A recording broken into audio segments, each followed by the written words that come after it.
క్రీస్తు నామములో అందరికీ వందనాలండి. ఎఫెసీయులకు రాసిన పత్రిక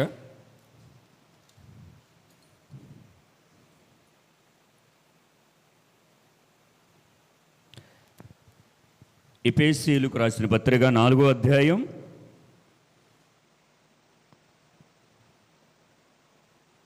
30వ వచనం చూడండి. దేవుని పరిశుద్ధ ఆత్మను దుఃఖపరచుకుడి, విమోచన దినము వరకు ఆయన యందు మీరు ముద్రింపబడి ఉన్నారు అని పౌలు గారు ఎవరికి చెప్తున్నారు? విశ్వాసులకి, అంటే మనకే. ఏమని చెప్తున్నాడంటే, మొదటిది దేవుని పరిశుద్ధాత్మను దుఃఖపరచుకుడి. పరిశుద్ధాత్ముడు ఎవరికి సంబంధించిన వ్యక్తి? దేవునికి సంబంధించిన వ్యక్తి. దేవునికి స్తోత్రం. ఆయన మన కొరకు అనుగ్రహించబడ్డాడు. అయితే ఇక్కడ ఇంకో మాట అంటున్నాడు, మీరు ఒక రోజున విమోచన దినం ఒకటి ఉన్నది మీకు. ఏంటి? ఈ శరీరము నుండి ఆత్మ వేరయ్యే రోజు ఒక రోజు ఉంది. ఆ రోజు వరకు కూడా మీరు ఎలాగ ఉండాలంట? ఆయన యందు మీరు ముద్రించబడి ఉన్నారు కాబట్టి పరిశుద్ధాత్మ దుఃఖపరచుకుడే. నేనేమంటాను తెలుసా? ఆత్మచేత నింపబడిన జీవితం అని కనుక మనం కలిగి ఉంటే, ఆత్మచేత, ఏ ఆత్మచేత అది చెప్పాలి. ఎందుకంటే దురాత్మలు కూడా ఉన్నాయి. ఆత్మ దిగిరా, ఆత్మ దిగిరా, ఆత్మరా అంటే దురాత్మ వచ్చేస్తుంది. పరిశుద్ధాత్ముడా మాతో మాట్లాడు, పరిశుద్ధాత్ముడా మమ్మల్ని దర్శించు, పరిశుద్ధాత్ముడా మమ్మల్ని నడిపించు అని మనం అడగాలి. అయితే పౌలు అంటున్నాడు, మీరు దేవుడి పరిశుద్ధాత్మ దుఃఖపరచుకుడి, విమోచన దినము వరకు ఆయన యందు మీరు ముద్రించబడి ఉన్నారు. ఎలా ముద్రించబడి ఉన్నారు అది కూడా ఒకసారి మనం చూసి అప్పుడు మన వాక్యానికి వెళ్దాం. ఇదే ఎఫెసీయుల పత్రిక 1వ అధ్యాయం చూడండి. 1వ అధ్యాయం 13వ వచనం చూడండి.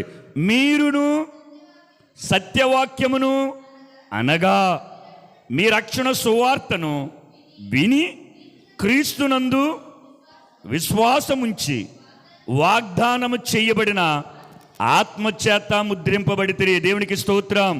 చూడండి, పౌలు అంటున్నాడు, ఎందుకు దుఃఖపరచొద్దు అన్నాడంటే, మీరు ఏ వాక్యము చేత ముద్రించబడి ఉన్నారు?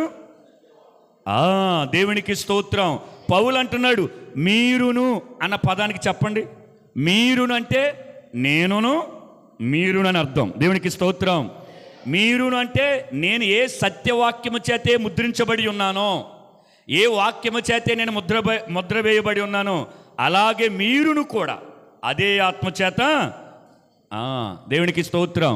మన ఒక 4 విషయాలు త్వరగా, అంటే ఆత్మచేత నింపబడిన వారి జీవితంలో ఏమేమి లక్షణాలు ఉంటాయి?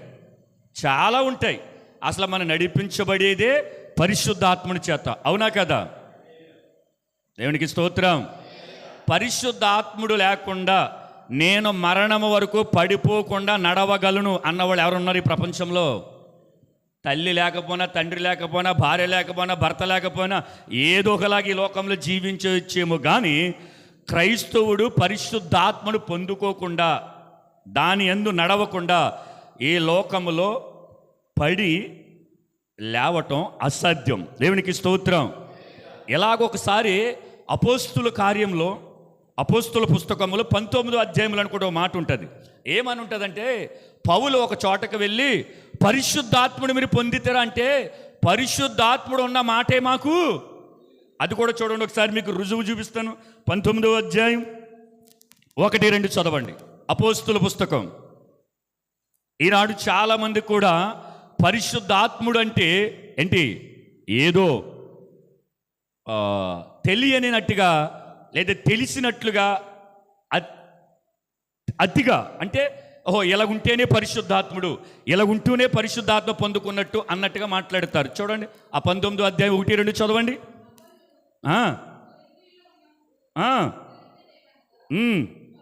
పౌలు సంచరించి ఎఫెసునకు వచ్చి కొందరు శిష్యులను చూసి పొందితిరా అని వారిని అడగగా, పరిశుద్ధాత్ముడు ఉన్న సంగతి మేము వినలేదు అనిరి.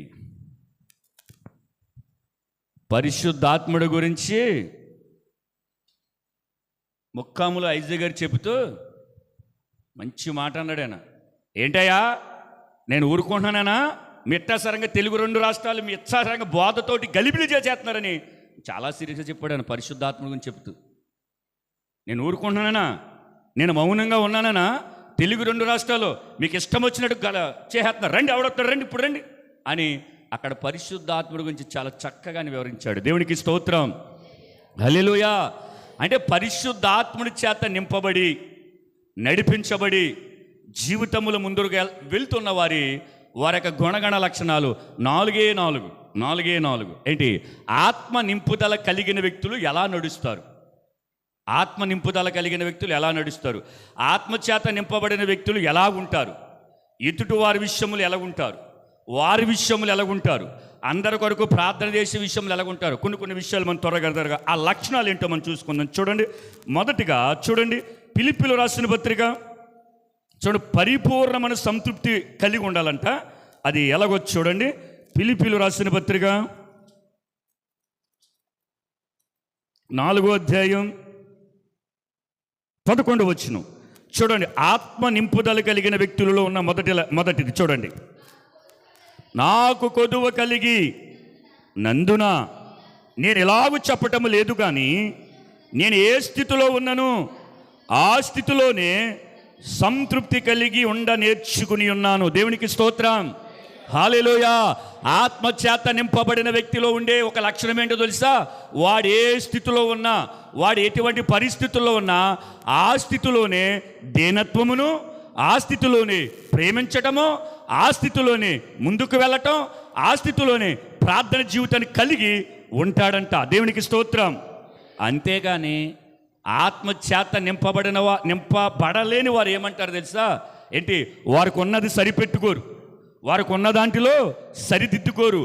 లేనిపోని హెచ్చింపులకు, లేనిపోని ఆర్భాటాలకు, లేనిపోని అత్యాశలకు వెళ్ళిపోతారు. ఎవరో తెలుసా? వీరు ఆత్మచేత నింపబడిన వారు. నువ్వైనా నేనైనా ఆత్మచేత నింపబడితే గనక నీ కుటుంబంలో నీకు ఏం కలిగి ఉందో దానిలోనే సంతృప్తి కలిగి ఉంటా. ఇది క్రైస్తవుడు లక్షణం, అది కూడా ఆత్మ కలిగిన క్రైస్తవుడు లక్షణం. దేవునికి స్తోత్రం, హల్లెలూయా. ఒకవేళ మనకు కలిగినది సరిపెట్టుకోకుండా మనకంటే కాస్త హెచ్చైన స్థాయిలో ఎదుటి వ్యక్తి దగ్గర ఉంటే దానిని ఆశించడం తప్పు. ఎందుకో తెలుసా? నువ్వు ఆత్మ పొందుకున్నావు కదా, పరిశుద్ధాత్మ చేత నడిపించబడుతున్నావు కదా, వాక్యము చేత కడగబడుతున్నావు కదా, సంఘములో చేర్చబడ్డావు కదా, ప్రార్థనలో ఎదుగుచున్నావు కదా, ఉపవాసాలలో నువ్వు పాలిపోగస్తులు అవుతున్నావు కదా. మరి ఏంటి? నీకు దేవుడిచ్చింది, దేవుడు నీకు కలుగు చేసింది, నాకు దేవుడు ఇదే ఇచ్చాడు, ఇదే చాలని ఆ స్థితిలో ఎందుకు మనం సంతృప్తి కలిగి ఉండలేకపోతున్నాం? ఏంటో తెలుసా? ఆత్మను మనం పొందుకోలేని అర్థం. లేదా పొందుకున్నావనుకో సంపూర్ణంగా ఆత్మచేత నువ్వు నింపబడలేదు. పౌలు గారు నింపబడ్డాడు కాబట్టి ఆయనకి ఎన్ని కొదువులు ఉన్నాయో తెలుసా? మాసిదోనియా వారు నా అవసరతల కొరకు, నా అక్కరతల కొరకు పలుమార్లు సాయం చేశారని చెప్పాడు. లేవా పౌలు గారికి అవసరతలు? లేవా? వస్త్రహీనుడై ఉండుట ఎరిగిన వాడు పౌలు, ఆకలి దప్పికలు కలిగిన వాడు పౌలు, నిద్ర నిప్పులు లేనివాడు పౌలు. కానీ తనకి ఏ స్థితి అయితే తటస్థించిందో సువార్త ప్రయాణంలో ఆ స్థితిలోనే అలాగా దీనత్వం నేర్చుకున్నాడు. దేవునికి స్తోత్రం. ప్రయాణమై వెళ్ళిపోతున్నాడు, బాగా చలిగా ఉంది, కానీ కప్పుకోవటానికి దుప్పటి లేదు, కానీ ఎవరిని అడగలేదు, ఎవరు ఇవ్వలేదు. పౌలు ఆ చలిలో, ఆ పరిస్థితిలో అక్కడే తనకున్న స్థితిని బట్టి సంతృప్తి నేర్చుకున్నాడు. దేవునికి స్తోత్రం. తెలుసా? సనగలేదు. మీరు అనొచ్చు, నేనుంటే దుప్పటిద్దని కదంటే, పౌలు అడగలేదు కదంటే, ఆ 2 విషయాలు పక్కన పెట్టండి. పౌలు సనగలేదు. ఏంటి ప్రభువా, నీ సేవకు వస్తే ఈ చలిలో ఏంటి ఒక దుప్పటి లేదు, ఒక రైన్ కోట్ లేదు, ఏంటి ఈ పరిస్థితి అని సనగలేదు. సనగకుండా ఏమంటున్నాడంటే ఆ స్థితిలోనే తనను సంతృప్తి కలిగి నేర్చుకున్నాడు. ఎవరు? పౌలు. అయ్యా మీరు ఎలా నేర్చుకున్నారు? మీరు మావలే శరీర సంబంధం కలిగిన వ్యక్తివే కదా, రక్త మాంసములు కలిగిన వ్యక్తివే కదా, ఏంటి మాకులాగానే నీకు దేహం ఉంది కదా ఎలాగా అని పౌలుని కనుక అడగగలిగితే పౌలు అంటాడు, నేను ఆత్మచేత నింపబడిన వ్యక్తిని. ఏంటంట? నేను ఆత్మచేత నింపబడ్డాను. కాబట్టి ఆత్మకు తెలుసు నాకు ఏ సమయానికి ఏది ఇవ్వాలో, ఆత్మకు తెలుసు ఏ సమయానికి నా నిన్ను దూరం చేయాలో, ఆత్మకు తెలుసు సమయోచితంగా నేను ఎలా నడిపించాలో. కాబట్టి నేను ఆత్మ నింపుదల కలిగిన వ్యక్తిని. కాబట్టి నాకు కలిగిన స్థితిలో నేను సంతృప్తి కలిగి నేర్చుకుని ఉన్నాను అన్నాడు. ఉందా మన జీవితంలో? లేదా ఉందా అందరి జీవితంలో? చెప్పాలి. చక్కగా ఒక వ్యక్తి మాట్లాడతాడు, అరే నేను మాట్లాడలేకపోతున్నానని చెప్పేసి ఆ వ్యక్తిని చూసి మనం వాతలు వేసుకుంటాం. అది కరెక్ట్ కాదు. అది ఎందుకో తెలుసా? పరిశుద్ధాత్మ దేవుడు అడిగిన వారందరూ కూడా ధారాళంగా ఏమిస్తాడు? అడిగిన కొలది వరాలు ఇస్తాడు. దేవునికి స్తోత్రం, హల్లెలూయా. మీరు నన్ను అడగండి, అంతేగాని వాడికి ఇచ్చింది కాదు. ప్రభువా నేను నీ కొరకు ఇలా ఉండాలి, ఇదిగో నాకు నేను ఇలా పాడతాను, ఇలా వాక్యం చెప్తాను, ఈ స్థితిలోని నిన్ను మహిమపరచాలని చెప్పేసి కనుక మనం వేడుకోగలిగితే మనం ఏ స్థితిలో ఉంటే ఆ స్థితిలోనే తప్ప ఎదుటి వారి స్థితి గతులను మనం అంచనా వేయకూడదు. ఒకవేళ అలా లెక్కలు కానీ కడితే ఆడికి ఉంది నాకు లేదు, ఆడి బాగా మాట్లాడుతాను బాగా మాట్లాడతలేదు, ఆవిడ అందంగా ఉందని నేను అందంగా లేను, ఈ వ్యత్యాసం కనుక నువ్వు చూపించగలిగితే ఆ వ్యక్తి ఆత్మ సంబంధి కాదు, శరీర సంబంధి. ఏంటంట? శరీర సంబంధి. అప్పుడు ఆత్మ చేత నువ్వు నింపబడిన జీవితంలో సంతృప్తిగా లేదు. కారణం ఏదో ఒక వెలితి వాళ్ళకుంది నాకు లేదు. అర్థమవుతుందన్నమాట? వాళ్ళకుంది నాకు లేదు. ఇలాగ కనుక నువ్వు వ్యత్యాసాన్ని కనుక చూపించుకోగలిగితే పరిశుద్ధాత్మ దేవుడు దుఃఖపరుస్తాడు. రే నేను ముద్ర వేశాను, నాకు తెలుసు నిన్ను పిలిచినప్పుడు నువ్వు ఏ స్థితిలో ఉన్నావో నాకు తెలుసు, ఏ సమయానికి ఏ మార్గంలో నడపాలో నాకు తెలుసు, ఏ పరిస్థితుల్లో కూడా నిన్ను ప్రయాణమును కొనసాగించాలో నాకు తెలుసు, నిన్ను ఏ పరిస్థితుల్లో కమ్ముకోవాలో నాకు తెలుసు. అలాంటప్పుడు నీకు కలిగిన స్థితిలో నువ్వు సంతృష్టి కలిగి ఉండటం మానేసి, సంతోషంగా ఉండటం మానేసి ఎవరినో చూసి నువ్వు అభ్యంతరపడుతున్నావు ఏంటి అని అడుగుతాడు. అర్థమైందా? అంటే పరిపూర్ణంగా మన ఆత్మ లేదు మనలో. ఏదో మనకు నచ్చినట్లుగా మాట్లాడతాం, నచ్చినట్లుగా ఉంటాం, నచ్చినట్లుగా తింటాం. కానీ ఎప్పుడైతే మనకు భిన్నమైన వారు ఎదురవుతారో, మనకంటే ఉన్నతమైన స్థితి కలిగిన వారు కనుక ఎదురవుతారో అప్పుడు మొత్తం ఆత్మ కలవరపడిపోతూ ఉంటుంది. వారితో మనం అంచనా వేసుకుంటాం, ఇది ఎంత మాత్రం క్రైస్తవునికి తగదు. పరిపూర్ణమైన సంతృష్టి కలిగిన వ్యక్తి ఆత్మ నింపుదల కలిగి తన జీవితంలో మొట్టమొదటగా ఉండవలసింది ఏంటో తెలుసా? తనకి ఏ స్థితిలో అయితే ఉండనిచ్చాడు దేవుడు ఆ స్థితిలోనే ఉండాలి. ఆ స్థితిలోనే ఉంటేనే ఆత్మ సహాయమును మనకు ఉంటుంది. దేవునికి స్తోత్రం, హల్లెలూయా. కానీ ఈ పరిధి దాటి మనం వెళ్ళిపోయి లేనిపోని చిక్కుల్లో పడిపోతాం, మనం లేనిపోని తంటాలు తెచ్చుకుంటాం. మనం పరిశుద్ధాత్మ చేత ముద్ర వేయబడిన మనము లోకములో మన ఇష్టానుసారంగా ప్రవర్తన కలిగి జీవిస్తాం. ఎవడంటే వీడు ముద్ర వేయబడినవారు. ఏ ఆత్మచేత? పరిశుద్ధాత్మ చేత. అంటే ముద్ర వేసిన తర్వాత మనం ఎవరి సొత్తు? చెప్పాలి, దేవుని సొత్తు. అంత్యకాలంలో ఒక ముద్ర వస్తుంది. ఆ ముద్ర ఎవడి నొచ్చటం అయితే ఉంటుందో వాడు ఎవరి సంబంధి? అపవాది సంబంధి. ఆ ముద్ర వేసుకోకపోతే శ్రమలు, ఈ ముద్ర వేసుకోకపోతే నిత్య నరకాగ్నిలో మనకు పాలు పంపులు. అర్థమైందా? కాబట్టి మనం పరిశుద్ధాత్మ చేత ముద్ర వేయబడ్డాం. అంటే లోకములు అలా తిరుగుతున్నప్పుడు మనం వెతికి రక్షించి ఆయన రక్తము చేత కడిగి అప్పుడు ఏం చేశాడు తెలుసా దేవుడు? ఇదిగో పరిశుద్ధాత్మత అలా ముద్ర వేసాడు. మనం ముద్ర వేయగానేంటి? నువ్వు ఇక నుండి పరిశుద్ధాత్ముని సొత్తు, పరిశుద్ధాత్మ స్వాధీనంలో నడవాలి, పరిశుద్ధాత్మ నింపుదలలో నడవాలి. నీ సొంతంగా ఆలోచనలు కానీ, నీ సొంత నిర్ణయాలు కానీ, సొంత ఉద్దేశాలు కానీ ఏమి చెల్లుబాటు కావు. ఎందుకంటే నువ్వు పరిశుద్ధాత్మ చేత ముద్ర వేయబడ్డావు. కాబట్టి నువ్వు ఏది చెయ్యాలన్నా, ఎక్కడికి వెళ్ళాలన్నా ఎవరి నడిపింపు కావాలి? పరిశుద్ధాత్మ నడిపింపు లేని ఇక్కడికి వచ్చి మాట్లాడలేం. క్రమం ఎదరకెళ్ళదు. ఒకవేళ ఎంత పొడుగు లిస్టు రాయించుకొచ్చినా సరే గలిబిలి జరిగిపోతుంది. కారణం పరిశుద్ధాత్ముడు ఇక్కడ పనిచేయడు. దేవునికి స్తోత్రం. అందుకే పౌలు అంటున్నాడు, మీరు ఏంటి పరిశుద్ధాత్మ చేత ముద్ర వేయబడిన వారు కనుక మీకు ఒక రోజు ఉంది, విమోచన దినం ఒకటి ఉన్నది. ఆ విమోచన దినం వరకు మీరు జాగ్రత్తగా ఉండండి. ఎలా ఉండాలి? మీకు కలిగిన దాంట్లో సంతృప్తి కలిగి ఉండండి. ఎప్పటి వరకు? ఈ ఆదివారం నుంచి వచ్చే ఆదివారం వరకు వాక్యం ఉన్నావు గంట సేపా కాదు. మన దేహములుండి ఆత్మ వేరే రోజు ఒక రోజు ఉన్నది. అర్థమైందా? పాపము నియమం ఒకటి నాకు కనబడుతున్నది, నేను చెయ్యాలనుకున్నది చేయటం లేదు, కానీ చెయ్యకూడదు అనుకున్నది చేస్తున్నాను, అది నా యందు నివసించు నా శరీరమే అని పౌలు అంటాడు. అని కిందకు వచ్చినప్పుడు అంటాడు అయ్యో అని అంటాడు. ఎలాగా? మరణముకు లోనవు ఇట్టి శరీరం నుండి నన్ను ఎవడు విడిపించగలడు అని ఉంటుంది. అంతేనా? చూడండి ఒకసారి, అది ఎందులో ఉంటుంది చూడండి.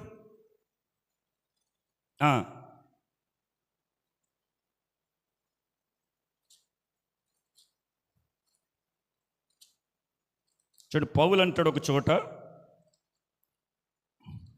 ఆ రోమపత్రికలో ఉంటుంది అనుకుంటా, మరి తీయండి త్వరగా. ఇట్టి మరణముకు లోనగు శరీరము నన్ను ఎవడు విడిపించగలడు అని ఉంటుంది. దొరికింది నాకు. 7:24 రోమపత్రిక 7:24. అయ్యో నేనెంత దౌర్భాగ్యుడును, ఇట్టి మరణముకు లోనగు శరీరమును నన్ను ఎవడు విడిపించును? పరిశుద్ధాత్మ దేవుడు విడిపిస్తాడు. దేవునికి స్తోత్రం, హల్లెలూయా. పౌలు అంటున్నాడు అయ్యో. చూడండి, ఆ పదం చాలా సింపుల్గా చదవకూడదు ఆ పదాన్ని. అయ్యో అది కాదు, అయ్యో కాదు, అయ్యో అని అంటున్నాడు పౌలు. ఇట్టి మరణముకు లోనగు శరీరం నన్ను ఎవడు విడిపించగలడు? మనుష్యుడు ఎవడు విడిపించలేడు, మానవ మాతృడు ఎవడు విడిపించలేడు. కానీ నీ విమోచన దినం ఒక రోజు వచ్చినప్పుడు నువ్వు పరిశుద్ధాత్మ చేత కనుక ముద్ర వేయబడిన వాడిగా నువ్వు ఉంటే ఏంటి? అప్పుడు పరిశుద్ధాత్మ దేవుడు సంఘములో నిన్ను చేర్చి మధ్య ఆకాశానికి తీసుకుని వెళ్ళిపోతాడు. దేవునికి స్తోత్రం, హల్లెలూయా. చూడండి, ఆత్మలో పరిపూర్ణమైన జీవితం కలిగిన వ్యక్తులు ఉన్న మొదటి లక్షణం ఏంటి? సంతృప్తి కలిగి ఉంటాడు. సంతృప్తి కలిగి ఉంటాడు. అర్థమైందా? మనం వింటూ ఉంటాం కదా, ఎదుటి వ్యక్తి 4 గంటలు ప్రార్థన చేస్తాడు, అయ్యో నేను చేయలేకపోతే. బాధపడకు. నువ్వు గంట చేస్తావా, ఆ గంటకి న్యాయం చేయి. ప్రతిరోజు అరగంట చేస్తావా, అరగంట తప్పిపోకుండా తగ్గిపోకుండా చెయ్యి. అంతేగాని 4 గంటలు ప్రార్థన చేసేంత వరకు నేను 4 గంటలు ప్రార్థన చేయను, ఈ అరగంట కూడా ప్రార్థన చేయను, వద్దది. అది ఆత్మ నింపుదల కలిగిన వ్యక్తి లక్షణాలు కాదు. ఆ వ్యక్తి కాస్త ముందుగా ఉన్నాడు, నువ్వు కాస్త వెనకున్నావు, కానీ ఇద్దరు నడిపించేది పరిశుద్ధాత్మ దేవుడే. దేవునికి స్తోత్రం. నీ స్థాయిని బట్టి, నీ పరిస్థితిని బట్టి, నీ విధానాన్ని బట్టి ఆయన నడిపిస్తాడు. అర్థమైందా? పుట్టగానే పసిపిల్లోడికి అన్నం పెట్టేస్తారా, పాలు పెడతారా? పాలు పెడతారు. అది అరుగుదలగా మెల్లమెల్లగా అవుతే ఆ వ్యక్తి, ఆ బాలుడు ఎదిగే కొలితే బలమైన ఆహారం పెడతారు. అలాగే మనమంతే. మనకంటే ముందుగా వెళ్ళిన వ్యక్తుల జీవితాల్లో ఉన్న మాటలు మనం ఆదర్శంగా తీసుకోవాలి తప్ప వారిని క్రాచ్ చేయాలని మనం ఎప్పుడు అనుకోకూడదు. దేవునికి స్తోత్రం. ఆత్మ నింపుదలిగిన వ్యక్తి మొదట ఏంటి? సంతృష్టి కలిగి ఉంటాడు. అంతే, సంతోషంగా ఉంటాడు. ఒక జత బట్టలు ఉంటే ఒక జత బట్టల్లోనే, మన ఇంటిలో ఒక పరికరం ఉందనుకో, ఆ ఒక్కదాంటితోటే ఇంకోటి కావాలి అన్నది కుదరదు. ఎవరికి లక్షణాలు? పరిశుద్ధాత్మ చేత నింపుదల కలిగిన వారి జీవితాల్లో ఉండి లక్షణాలు ఇలా ఉండకూడదు. ఒకవేళ ఉన్నాయంటే కనుక మీరు ఒకటే గుర్తుంచుకోండి, మీరు ఆత్మ చేత ముద్రించబడిన వారు కాదు. మీరైనా నేనైనా పైకి భక్తి గలవారు అనుకుని అంటాం, కానీ ఆత్మచేత మనం ముద్ర వేయించుకున్న వారం కాదు. ఒకవేళ నేను వేయించుకున్నానంటే మరి ఎలాగా రుజువేది? నువ్వు ప్రతిదానికి అత్యాశకు వెళ్ళిపోతావు.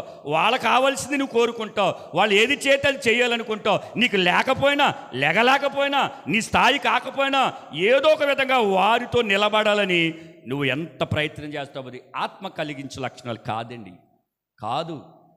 అలాగనుకుంటే పౌలు గారు తన కూడా ఉన్నవారితోటి, తిమోతితోటి, తీతితోటి, చాలామంది శిష్యులు ఉన్నారు, వారందరితో కూడా ఆయన అడగాలి, నాకు ఈ లోటు ఉంది, నాకు ఈ పరిస్థితి ఉంది, నాకు ఈ బాధ ఉంది అని ఏమైనా అని ఎవరికైనా చెప్పాడా?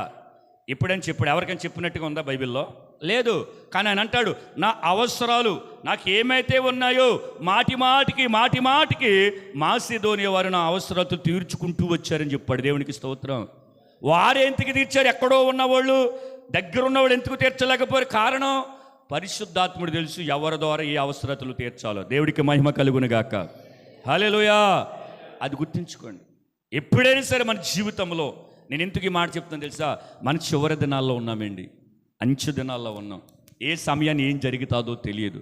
మనం గనక అటో కాలు ఇటో కాలు వేసామనుకో, ప్రభు రాకడ రావచ్చు, మనం పోవచ్చు, లేకపోతే మన మీదకు ఉపద్రవం రావచ్చు. ఈ మూడు జరుగుతాయి. ఈ మూడిట్లో ఏదొస్తే బాగుంటుంది క్రైస్తవం చెప్పండి మీరు. ఈ మూడిట్లో ఏదో ఒకటి వస్తే నేను తట్టుకోగలను అన్న వాళ్ళు చెప్పండి. అర్థమైందా? మనం పోవచ్చు, ప్రభు రావచ్చు, లేదా క్రీస్తు నిమిత్తం ఉపద్రవం రావచ్చు. ఈ మూడు ఏది కావాలని కోరుకుంటారు చెప్పండి మీరు. నేను కూడా చెప్తాను, చెప్పండి. క్రీస్తు రాకడ వచ్చేస్తే వెళ్ళిపోదాం అనుకుంటే చాలా తేలిక వెళ్ళిపోదామని ప్లాన్ చేశాడు కిరణ్. నేనైతే ఏం కోరుకుంటా చెప్పనా, క్రీస్తు నిమిత్తం ఉపద్రవం వస్తే, కొట్టబడితే, మీరందరూ కూడా అలాగే ఒప్పుకున్న వాళ్ళే, కాదంటలేదు. క్రీస్తు నిమిత్తంగా ఉపద్రవం వస్తే మహిమలో మనకి సింహాసనం ఉంటుంది. దేవునికి స్తోత్రం, హల్లెలూయా. క్రీస్తు కొరకు కనుక మనం మాటపడి, నిందపడి, అవమానపడి, దెబ్బలు తిని, రాళ్ళ దెబ్బలు తిని, అవమానాలు తిని, సాబు దెబ్బలు తిని చివరికి చచ్చిపోతే కనుక ఏంటి మహిమలో మన కొరకు సింహాసనం ఉంటుంది. దేవునికి స్తోత్రం. సాక్షిగా గావించబడితే కనుక ప్రభు మన కొరకు సింహాసనం ఎదుట లేచి నిలబడి మనకి స్వాగతం చెప్తాడు. దేవునికి స్తోత్రం. స్టెఫను చనిపోయేటప్పుడు, స్టెఫను రాళ్లతో కొట్టబడి చనిపోయే చివరి క్షణంలో ఆకాశము తెరవబడటియు సింహాసనం ఎదుట ఎవరు నిలబడ్డారంట? దేవుని కుమారుడు నిలవబడటియు నేను చూస్తున్నానని చెప్పాడు. అక్కడ ఒక సంభాషణ ఏంటో తెలుసా, నా స్టెఫన్, నా కుమారుడు నా కొరకు హతసాక్షిగా చనిపోతున్నాడని చెప్పేసి, హతసాక్షిగా చనిపోయే స్టెఫన్ కంట పరలోకమునకు పిలిపివ్వటం కొరకు యేసయ్యే సింహాసనం మీద లేచి నిలబడి చూస్తున్నాడంట. దేవునికి స్తోత్రం, హల్లెలూయా. శ్రమ పడాలి, వాక్యము కొరకు శ్రమపడాలి. ఆత్మ నింపుదల కలిగిన మనం ఉన్న దాంట్లో సరిపెట్టడానికి శ్రమపడాలి. శ్రమ కలిగి మనం ఉండలేకపోతే కనుక, మన కలిగినది దానికంటే ఇంకా హెచ్చైన స్థాయిలో కోరుకుంటే మనము లేనిపోని శ్రమలు తెచ్చుకుంటాం. మన దగ్గర 100 రూపాయలు ఉందండి, ఈ 100 రూపాయలు ఇది కొనుక్కుంటే చాలు అనుకుంటాం. కానీ దానికి ఇంకో 100 రూపాయలు అదనంగా వేసి ఆ వస్తువు వస్తుందంటే మనం ఏం చేస్తాం, అప్పు చేసాను సరే, అడిగాను సరే తెచ్చుకుంటాం. మంచిది కాదంట. అది నీకు అవసరమా? కాదు. వాళ్ళకు ఉంది కాబట్టి నీకు కావాలి, అలాగొద్దు. అది ఆత్మ నింపుదల కలిగిన వ్యక్తులు కాదు. అది నీకు అవసరమైతే, అది నీకు ఉపయోగం కలిగినది అయితే, అది నీ ఇంటికి, నీ కుటుంబానికి, నీ బిడ్డలకు ఏమైనా సరే అది మంచిది అనిపిస్తే అప్పుడు తీసుకో, ఏం పర్వాలా. దేవునికి స్తోత్రం, హల్లెలూయా. ఇది పరిశుద్ధాత్మ దేవుడు మనల్ని నడిపించే విధానం. అందుకే ఒక ఆత్మ నింపుదల కలిగిన క్రైస్తవుడు గనక మొదటగా ఏం నేర్చుకోవాలని చెప్పనా, నీకున్న నీ స్థితిలో నీ సంతృప్తి కలిగి ఉండు. నాకులాగా నీకులాగా నేను ఉండాలని లేదు. అర్థమైందా? ఇప్పుడు నేను అంటాను, నేను మీకులాగా మాట్లాడడానికి ఉండదు, మీకులాగా తింటానికి ఉండదు, మీకులాగా నిద్రపోవడానికి ఉండదు, మీకులాగా పని చేసుకోవడానికి ఉండదు. కారణం చెప్పండి దేనికి? నేను దేవుని యొక్క పరిచర్య చేయటానికి నేను నిర్ణయించుకుని, ఆయన పిలుపు చేత ఏర్పరచబడి మెల్లమెల్లగా ఏంటి అన్నప్పుడు కొన్ని విషయాలు నేర్పుతున్నప్పుడు లోక సంపాదన మీద కానీ, లోక మనుషుల మీద కానీ, లోకంలో జరుగుతున్న ప్రతి కార్యక్రమం మీద కానీ వ్యసనము కలుగుతుంది. మీకు కలుగుతుంది. కానీ మీకులాగా నాకులాగా మీకు ఉండటం జరగదు. ఒకవేళ మీరు సేవకు సమర్పించుకుని వచ్చేటప్పుడు మీ ముందున్న వ్యక్తులకి లేదా నీ కుటుంబ సభ్యులకి ఒకలాగా జరగదు. ఎందుకంటే నువ్వు పడుకున్నట్టు నేను పడుకు, నువ్వు తిన్నట్టు నేను తింటే ఏంటి వ్యత్యాసం? ఇంకేది వేరియేషన్ ఏది? అర్థమైందా మీకు?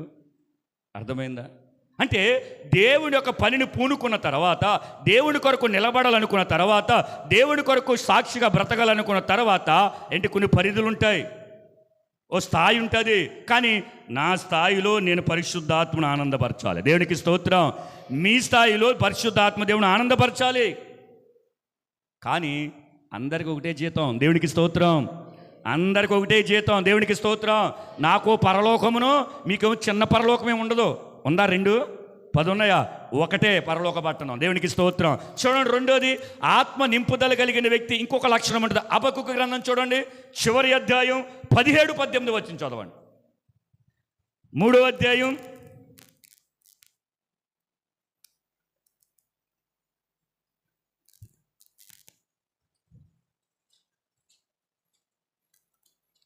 772 పేజీ, 3వ అధ్యాయం 17, 18 త్వరగా చూడండి. భక్తుడు అంటున్నాడు, అంజూరపు చెట్లు పూయకుండినను, ద్రాక్ష చెట్లు ఫలింపకపోయినను, ఒలీవ చెట్లు కాపు లేకుండా ఉండినను,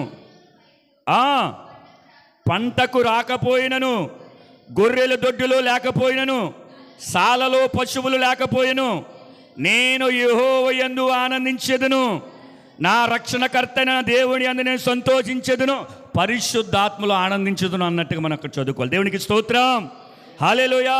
హబక్కుకు అంటున్న మాట ఈ చివరి వచనాల్లో చెప్పేశాడు, కానీ తనకు మొదటి పరిస్థితిని చూస్తే చాలా కలవరుతుంటుంది. మనమైతే అలాగ ఉండలే. ఆ మొదటి అధ్యాయంలో ఉంటుంది, ఏంటి మా ప్రజల మీదకు విపత్తు అని చెప్పేసి ఒక గోపురం ఎక్కేసి, ఒక గోపురం చివరితాకి ఎక్కేసి దేవుడితో గొడవాడుతున్నాడు హబక్కుకు. అర్థమైందా? దేవునితో గొడవాడటానికి హబక్కుకు ఏం చేశాడు తెలుసా? ఎత్తైన గోపురం పైకెక్కి అడుగుతూ ఉంటాడు, ఏంటి నా మొర్ర ఆలకించవే, మా మీదకు వచ్చిన విపత్తు ఏంటి, ఈ కల్దీలేంటి, ఈ క్రూరమైన మనుషులు మా మీదకి వస్తే నువ్వు చూడకుండా ఉన్నావు ఏంటి అని ఒక వ్యాజ్యాన్ని పెట్టుకుంటాడు.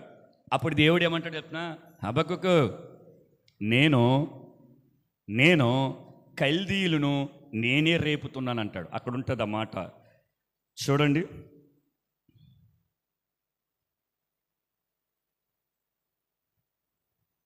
ఆ మొదటి అధ్యాయంలోనే ఉంటుంది చూడండి.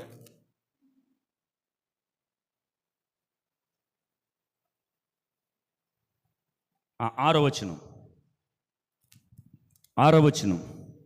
ఆలకించుడి, తమవి కాని ఉనికి పట్టులను ఆక్రమించవలెనని బూదిగంతముల వరకు సంచరించుచు ఉద్రేకము గల కల్దీయులను నేనే రేపుచున్నాను, వారు ఘోరమైన భీకర జనముగా ఉన్నారు. చాలండి. 12 వచనం కూడా చదవండి. యెహోవా నా దేవా, నా పరిశుద్ధ దేవా, ఆది నుండి నీవు ఉన్నవాడువు కావా? మేము మరణమునందము, యెహోవా తీర్పు తీర్చుటకు నీవు వారిని నియమించి ఉన్నావు. చాలండి. మొదట యేసు దేవుడు ఏమన్నాడు తెలుసా? నేను కల్దీయులను రేపుతున్నానని చెప్పాడు హబక్కుకు మాట్లాడితే. ఎప్పుడైతే దేవుడు ఆ మాట మాట్లాడు హబక్కుకు అంటున్నాడు, అవునయ్యా నువ్వు పరిశుద్ధ దేవుడు, నువ్వు ఉన్నవాడువు, మేము ఎంత శ్రమపడినా, ఎంత నలిగిపోయినా, ఎంత వేదన పడ్డా, ఎంత అవమానం పడ్డా, ఎన్ని నిందలు పడ్డా మమ్మల్ని మట్టుకొని మరణానికి అప్పగించవు. దేవునికి స్తోత్రం, హల్లెలూయా. చూడండి, శ్రమ కలిగించేవాడు మన ఎదుటున్నా. ఇక్కడ భక్తుడు అంటున్నాడు, ఏమంటున్నాడు చెప్పనా? యెహోవా తీర్పు తీర్చుటకు నీవు వారిని నియమించును. అంటే మాకు బుద్ధి రావటానికి, నాయకి చూడండి, మాకు బుద్ధి రావటానికి అంటే మేము సరిగా నడవటానికి, మా తప్పులు సరిదిద్దుకోవటానికి, మేము సరైన క్రమంలో నడవటానికి నీవే వారిని పుట్టించావు. దేవునికి స్తోత్రం. ఆ శ్రమ నువ్వే కలిగించావు, మా శత్రువు నువ్వే ఎదుటికి తీసుకొచ్చావు అని భక్తుడు మాట్లాడుతున్నాడు. అంటే కల్దీలు వచ్చి మొత్తం వారికి ఉన్న ఆ పంట పొలాలన్నిటిని కూడా దోసుకుని వెళ్ళిపోతూ ఉండేవారు. పాత నిబంధనలో న్యాయాధిపతులు కానించి జరిగేది విషయం అదే. అయితే ఇక్కడ చివరికి వచ్చేటప్పటికి దేవుడు ఎప్పుడైతే మాట్లాడాడో అప్పుడు అంటున్నాడు, నువ్వు న్యాయాధిపతివి. ఏంటంట? నువ్వు న్యాయాధిపతివి, నువ్వు ఏది చేసినా న్యాయంగానే ఉంటుంది. నా ముందుకు వచ్చిన ప్రమాదం అవని, అవమానం అవని, నిందవని అది నువ్వు నియమిస్తేనే మా ముందుకు వస్తుంది. దేవునికి స్తోత్రం. ఎవరంటారు ఈ మాట చెప్పండి? ఎవరంటారు? ఆత్మచేత నింపబడిన వ్యక్తులు అంటారు. ఆత్మచేత నింపబడని వ్యక్తులు సనుగుతారు, లేదా అవతల వ్యక్తి మీద గొడవకి వెళ్తారు, లేదా ఆ విషయం వచ్చినందుకు వ్యసన పడిపోతూ ఉంటారు. కానీ నాకు ఎందుకు రావాలి, నాకు ఈ శ్రమ ఎందుకు రావాలి, నాకు ఈ అవమానం ఎందుకు రావాలి, నాకు ఈ పరిస్థితి ఎందుకు రావాలి అని అనుకుంటే, మరి అవమానం రాకముందు వరకు నువ్వు ఎలాగున్నావు? బాగానే ఉన్నావు. అప్పుడు నీకు ఆ పరిస్థితి అనుమతించింది ఎవరు? దేవుడే. ఆ తర్వాత నీ పరిస్థితి అంతా అతలాకుతలం అయిపోయింది, దాన్ని అనుమతించింది ఎవరు? దేవుడే. నువ్వు అప్పుడు ఆత్మలో నిబ్బరంగా ఉన్నా నీవు, ఇప్పుడు పరిస్థితి మారినప్పుడు ఆత్మలో ఎందుకు దిగజారిపోతున్నావు అంటే ఆత్మ నింపుదల లేనని అర్థం. నా మాటలు అర్థమనియా? ఆత్మ నింపుదల కనుక కలిగి ఉంటే కనుక ఈ హబక్కుకు దేశంలో పంటలు విస్తారంగా పండుతున్నాయి, కల్దీలు వస్తున్నారు, దోసుకుని వెళ్ళిపోతున్నారు. ఈ బాధ పడలేక గోపురం ఎక్కి ప్రార్థన చేస్తే అప్పుడు దేవుడు అంటాడు, నేనే పంపించాను. అవునా? అయితే నువ్వు పరిశుద్ధమైన దేవుడు, నీతి కలిగిన దేవుడు, యథార్థమైన దేవుడు. కానీ కల్దీలే కాదు, బేకర జనమే కాదు, ఎవరు వచ్చినా సరే మాకు వాగ్దానం చేస్తావు. ఏంటో తెలుసా? ఇది మరణానికి నువ్వు ఎంత మాత్రమో అప్పగించవు. మరణానికి ఎంత మాత్రం అప్పగించాడైనా. కానీ మనకి బుద్ధి రావటానికి, మన ఆత్మలు సరి చేసుకోవడానికి ఆయన శత్రువులు రేపుతాడు. దేవునికి స్తోత్రం. ఆ తర్వాత అంటున్నాడు, ఇదిగోండి, ఆ దేశములో అంజూరపు పండ్లు పూయకపోయినా ఉందక్కడ ఏమనుంది? అంజూరపు చెట్లు పూయకుండాను, ద్రాక్ష చెట్లు ఫలింపకుండా. చూడండి, ఇది జీవనోపాధికి కలిగినది. ఒక మనిషి శరీరమునకు పౌష్టిక ఆహారము కలిగిన ఆ వనములయ్యి, ఆ వస్తువులయ్యి, అవి ఏమీ లేకపోయినా సరే, కృషించిపోయినా సరే నా శరీరము నేనంటే ఎవరు యందు ఆనందిస్తాను? యెహోవా యందు ఆనందిస్తాను. దేవునికి స్తోత్రం. ఏమున్నా లేకపోయినా, ఎవరున్నా లేకపోయినా, ఆరోగ్యం ఉన్నా లేకపోయినా, పరిస్థితులు మనకు అనుకూలంగా ఉన్నా లేకపోయినా, చీకటి అయినా వెలుగైనా, వ్యాధి అయినా ఆరోగ్యమైనా, ఏదైనా సరే కలిగితే ఆత్మచేత నింపుదల కలిగిన వ్యక్తి ఎవరైనా సరే యెహోవా యందు మాత్రమే ఆనందిస్తారంట. దేవునికి స్తోత్రం. హల్లెలూయా. ఎందుకు ఆనందిస్తున్నావా హబక్కు కంటే? మళ్ళీ అంటాడు, నా రక్షణకర్త అయిన నా దేవుని యందు నేను సంతోషించదునని అంటున్నాడు. మళ్ళీ ఆనందిస్తాడంటే సంతోషిస్తాడంట. అర్థమైందా? అంటే అంటున్నాడు, నా రక్షణకర్త అయిన యెహోవా యందు నేను ఆనందిస్తాను, సంతోషిస్తాను. మరి మీ ఇంట్లో ఏం తినడానికి లేవే, అయినా పర్వాలేదు. నీకు ఇంట్లో వ్యతిరేకత ఉందే, అయినా పర్వాలేదు. నీ బిడ్డలు పస్తు పడుకున్నారే, అయినా పర్వాలేదు. నీకు సరిగా వేసుకోవడానికి బట్టలు లేవే, అయినా పర్వాలేదు. సరైన సదుపాయాలు లేవే, అయినా పర్వాలేదు. ఉండటానికి ఇల్లు లేదే, అయినా పర్వాలేదు. ఏమి ఉన్నా లేకపోయినా నేను మాత్రం నా రక్షణకర్త అయిన యెహోవా యందు మాత్రమే సంతోషం కలిగి ఉంటానని చెప్తున్నాడు. దేవునికి స్తోత్రం. ఈ మాట అనగలిగే దమ్ము, ధైర్యం ఆత్మచేత నింపుదల కలిగిన వ్యక్తి మాత్రమే చెప్పగలుగుతాడు. దేవునికి స్తోత్రం. హల్లెలూయా. చూడండి, ఆత్మచేత నింపుదల కలిగిన వ్యక్తి, ఆత్మచేత ముద్ర వేయబడిన వ్యక్తిలో ఉన్న మొదటి లక్షణంలో 2 అంశాలు మనం చూసుకున్నాం. మొదటి అంశంలో 2 లక్షణాలు మనం చదువుకోండి. ఆత్మ నింపుదల కలిగిన వ్యక్తి తను ఏ స్థితిలో ఉంటే ఆ స్థితిలోనే. పౌలు గారు ఏ స్థితిలో ఉన్నాడు? లేమిలో ఉన్నాడు. హబక్కు ఏ స్థితిలో ఉన్నాడు? అన్ని దోచుకుపోయిన స్థితిలో ఉన్నాడు. ఆయన ఉన్నాయి పోగొట్టుకున్నాడు, ఈయనకి లేవు. ఈయన సంతృప్తిగానే ఉన్నాడు, ఆయన సంతృప్తిగానే సంతోషంగానే ఉన్నాడు లేదా? అన్నాడు కదా, నేను యెహోవా యందు నా రక్షణకర్త అనే దేవుని యందు సంతోషపడతాను. హబక్కు సంతోషపడుతున్నాడు, పౌలు గారు సంతోషపడుతున్నాడు. పౌలు గారికి ఏమీ లేదు, ఏమీ లేకపోతే సంతోషపడుతున్నాడు. హబక్కు గారికి అన్నీ ఉండి కల్దీలు దోసుకెళ్ళిపోయిన సరే నేను యెహోవా యందు మాత్రమే అని అంటున్నాడు. మరి మనం చెప్పాలి, ఆరోగ్యం ఉంటేనే ప్రార్థనకు వస్తాం, సమయం ఉంటేనే ప్రార్థనకు వస్తాం, డబ్బులుంటేనే మనం ఏదైనా చేస్తాం. కానీ మనకు ఆరోగ్యం లేకపోయినా, నా మాట అర్థమవుతున్నాయా? అవకాశం లేకపోయినా, ప్రాణ స్నేహితుడే నీ ఇంటికి వచ్చినా ప్రార్థన మానకూడదు. తెలుసా? ప్రాణ స్నేహితుడే నీ ఇంటికి వచ్చిన ప్రార్థన మానకూడదు. ఎందుకంటే చెప్పనా, నువ్వు ఆత్మచేత నింపుదల కలిగిన వ్యక్తివైతే ఈ సమయానికి నేను దేవుడి సన్నిధిలో ఉండాలి. అరే నా ప్రాణ స్నేహితుడు, అరే పరిశుద్ధాత్ముడి కంటే మించిన ప్రాణ స్నేహితుడు ఎవరైనా ఉన్నారా? సర్వసత్యములోనికి నడిపించే పరిశుద్ధాత్ముడి కంటే గొప్పోడు ఎవరైనా ఉన్నారా? నీ అవసరతలు అక్రతలు ఎరిగి ప్రతి సమయానికి నిన్ను బొజ్జగించే పరిశుద్ధాత్మ దేవుడి కంటే గొప్పోళ్ళు ఎవరైనా ఉన్నారా? లేరు. పరిశుద్ధాత్మ దేవుడు మనకు కమ్ముకుని ఆవరించి సర్వసత్యములకు నడిపించడానికి ఆయన ఎప్పుడు ఎనీటి 24 గంటలు రెస్ట్ లేకుండా కష్టపడుతున్నాడు. ఆయన మనమే పరిశుద్ధాత్మను తొక్కబరుస్తున్నాం. చూడు, రెండోది, అదే పరిశుద్ధాత్మలు కనుక నువ్వు నింపబడితే ఎదుగుదల ఎలాగుంటుందో చూద్దాం. చూడండి, మొదటి కొరింథీయులకు రాసిన పత్రిక 15వ అధ్యాయం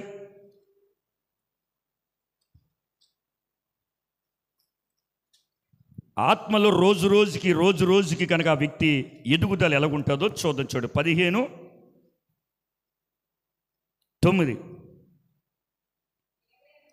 ఏలయనగా నేను అపోస్తులందరిలో తక్కువ వాడను, దేవుని సంఘమును హింసించినందున అపోస్తులు అనబడుటకు యోగ్యుడిని కాదు.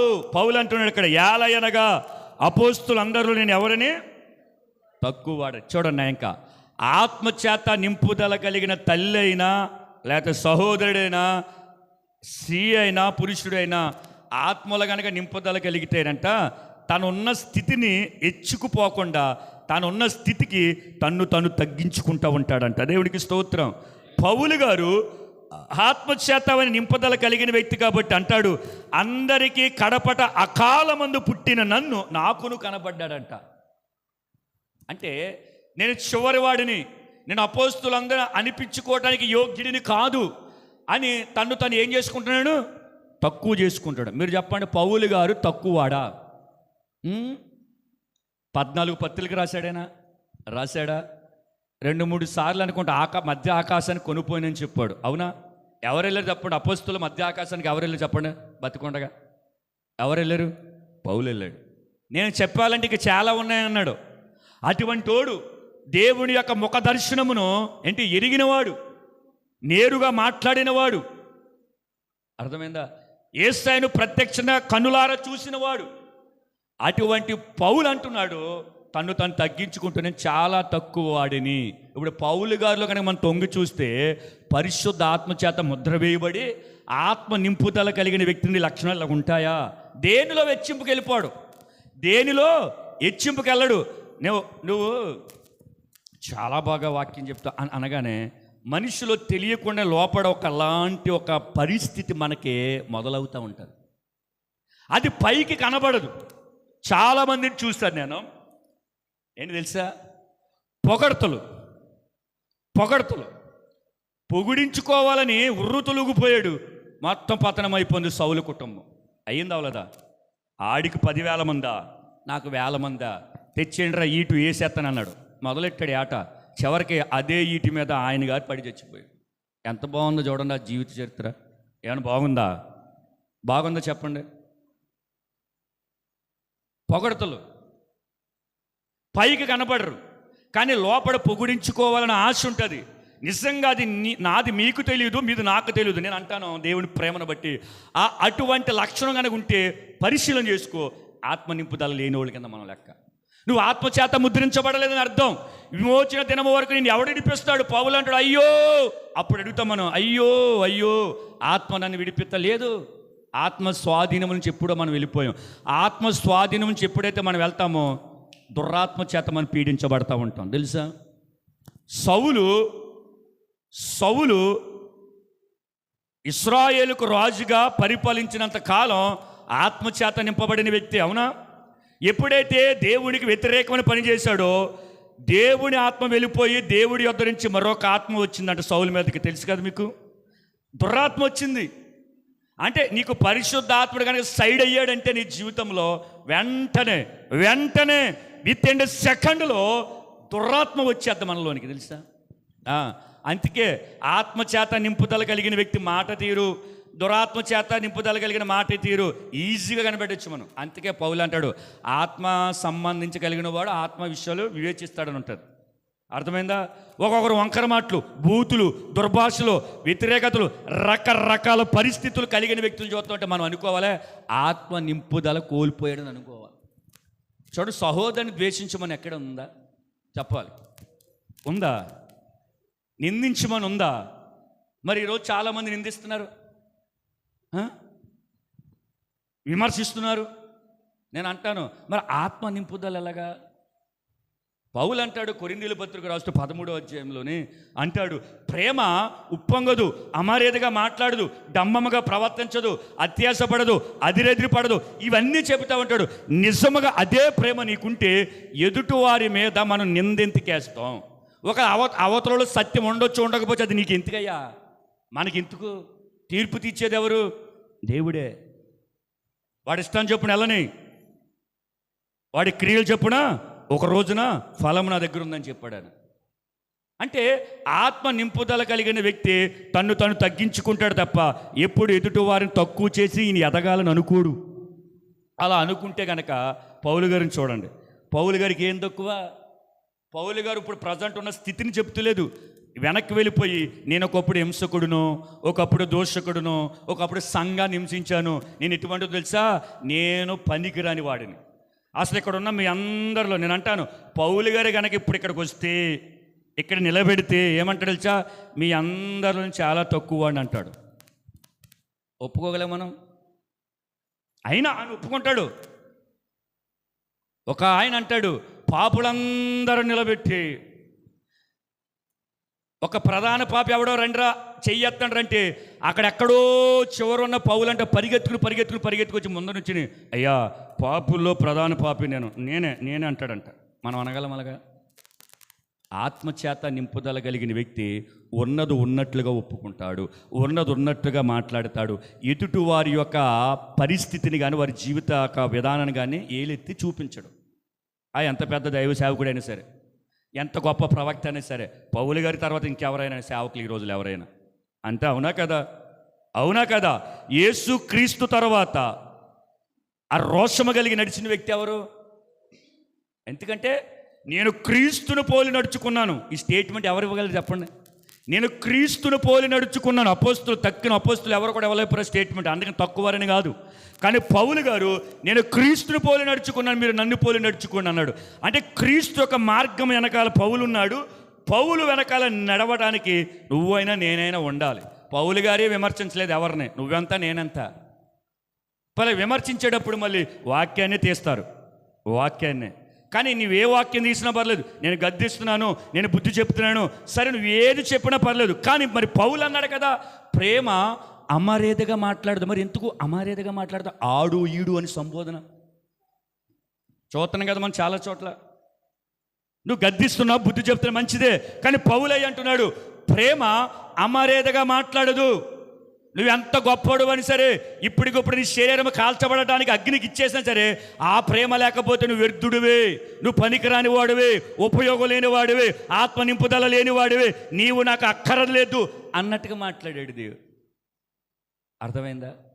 మరి అదే ప్రేమ కనుక నీలో నాలో ఉంటే అక్కడే ఉంటుంది. ప్రేమ అన్నిటినీ తాలుకుంటుంది. ఏంటంట? ప్రేమ అన్నిటినీ తాలుకుంటుంది. సామెతల్లో ఒక మాట ఉంటుంది, ప్రేమ అనేకమైన దోషములను కప్పుతుంది. నువ్వు కప్పుతో మానేసి ఆడి ఒక్కొక్క చరిత్ర ఇప్పుతున్నావు కాంటే ఏదో సంఘానికి ఏదో మేలు చేసేస్తున్నట్టు, సార్వత్రిక సంఘానికి ఏదో ఉపయోగం చేసినట్టు. అదేం కాదా? ఒకరికొకరు నింద ఆరోపణలు చేసుకుంటూ క్రైస్తవ్యాన్ని గలిబిలి చేయటమే. అన్నీ మనకు వదిలేండి. అయితే పౌలు అంటున్నాడు, తను తక్కువవాడిగా చేసుకున్నాడు. అవునా? ఎలాగా? ఏ కారణం చేత? ఆత్మ నింపుదల కలిగిన వ్యక్తి, ఆత్మలో ఎదిగే వ్యక్తి ప్రతిరోజు తను పైకి ఎదగాలనుకున్నవాడు ఎప్పుడు కూడా తను తగ్గించుకోవాలంటే అండి. దేవునికి స్తోత్రం, హల్లెలూయా. తను పైకి ఆత్మీయ జీవితంలో ఎదగాలి అనుకున్నవాడు కనుక ఎప్పటికప్పుడు తను తగ్గించుకోవాలి. తగ్గింపు కలిగిన జీవితం కలిగి ఉండాలి. ఎందుకంటే తగ్గింపుకు మాదిరి కలిగిన యేసయ్య మన ముందున్నాడండి. ఉన్నాడా లేదా? తగ్గించుకున్నాడా లేదైనా? ఎక్కడ తగ్గించుకోవడం చెప్పండి? చాలా విషయాలు ఉంటాయి. ఆయన భోజనం చేసే కాడ, పడుకునే కాడ, మాట్లాడే కాడ, ఆయన పరిచయలు సర్దుగలు తిడుతుంటే అక్కడ అన్ని విషయంలో తగ్గింపు కలిగి ఉన్నాడు. కానీ ఆయన మరీగా తగ్గించుకున్నది ఒకటి ఉంటుంది. ఎక్కడ? చివరిలో తీర్పులో పిలాతు న్యాయపీఠం ఎదుట నిలబడతాడు కదా, ఆయన మౌనంగా ఉన్నాడు. ఒక రాజ్యము, ఒక సింహాసనము ఎదుట దేవదేవుడని యేసయ్య మౌనంగా ఉన్నాడు. చూడడం ఎంత అసలు మనకంటే ఆఫ్ నాలెడ్జ్ ఉన్న వ్యక్తి దగ్గరికి వెళ్ళి మనం ఒకవేళ నిలబడితే ఎంత ఫీల్ అయిపోతాం మనం చెప్పాలి. ఒక కలెక్టరు ఒక ఎంఆర్ఓ దగ్గరికి వచ్చి గంటల నిలబడతాడా చెప్పండి? ఒక పిఎం సీఎం దగ్గరికి వచ్చి నిలబడతాడా చెప్పండి? ఒక పంచాయతీ ప్రెసిడెంట్ ఒక వార్డు నెంబర్ దగ్గరికి వచ్చి నిలబడతాడా చెప్పండి? కానీ యేసయ్య సర్వోన్నతుడైన దేవుడు అంటే బలవంతుడైన దేవుడు, ఈ భూమిని ఆకాశమును కలుగజేసిన దేవాతి దేవుడు ఒక్క పిలాతు దగ్గర ఆయన అలా నిలబడ్డాడు. ఎంత తగ్గింపు చూడండి. ఇప్పుడు మీరు మన కన్నులారా చూస్తుండగా కనుక, నేను ఇందాక చెప్పినగా కొన్ని విషయాలు ఇప్పుడు మనం చూస్తుండగా మన ఊర్లోనికి ఒక గుడిసెలోనికి ఒక కలెక్టర్ వచ్చి కింద కూర్చుని ఆమెతో మాట్లాడి చక్కగా ఆమెతో తినేళ్తే నువ్వేమనుకుంటావు చెప్పండి? చెప్పాలి. నువ్వైనా నేనైనా ఏమనుకుంటాం? కలెక్టర్ గారికి ఎంత తగ్గింపు అని మనం 10 మందికి చెప్తాం. అయ్యో బాబు, మా ఊరు కలెక్టర్ వచ్చాడండి, అసలు మేము వాళ్ళ ఇంటికి వెళ్తా కూడా ఇష్టపడి, అటువంటి వాళ్ళ ఇంటికి వెళ్ళి కిందకు వచ్చి ఆవిడిచ్చిన మంచినీళ్ళు, ఆవిడిచ్చిన భోజనం పెట్టి తిన్నాడు, అయ్యో బాబోయ్ ఎంత తగ్గింపండి అని అంటా మనమా? అంటాం, ప్రసారం చేస్తాం, షార్ట్ వీడియోలు తీసి అప్లోడ్ చేస్తాం. ఒక లోక సంబంధం అనే వ్యక్తి ఒక వర్గం దగ్గరికి వచ్చి ఒక చోటకు వచ్చి ఆ స్థితిని కనపరిస్తే నీకు అంత ఆశ్చర్యం కలిగిస్తే, ఈ భూమిని ఆకాశమును కలిగజేసి ఈ భూగోళానికి ఈ భూమికి అధిపతిగా ఉన్న దేవాతి దేవుడు నీ కోసం నా కోసం పిలాతు న్యాయపీఠ మీదట తన్ను తాను తగ్గించుకుని మౌనంగా ఉన్నాడంటే నువ్వు ఎంతమందికి ప్రచురపరచాలి, ఎంత నేర్చుకోవాలి? అది మనకు ఉండదు. ఎవడైనా ఏదైనా మనల్ని అంటే సర్రమని వచ్చేస్తూ ఉంటుంది. అది తగ్గింపా? మరి నిజంగా నీకే తగ్గింపు లేదన్నప్పుడు మరి ఆత్మ నింపుదల కలిగిన వాడిని ఆత్మలో ఆనందిస్తాను, ఆత్మలో పాట పాడతాను, ఆత్మ చేత వాక్యము చెబుతాను, పరిశుద్ధాత్మ చేత ప్రార్థన చేస్తాను అని చెప్పటం అది ఎంత అబద్ధం? చెప్పాలి, అది ఎంత అబద్ధం?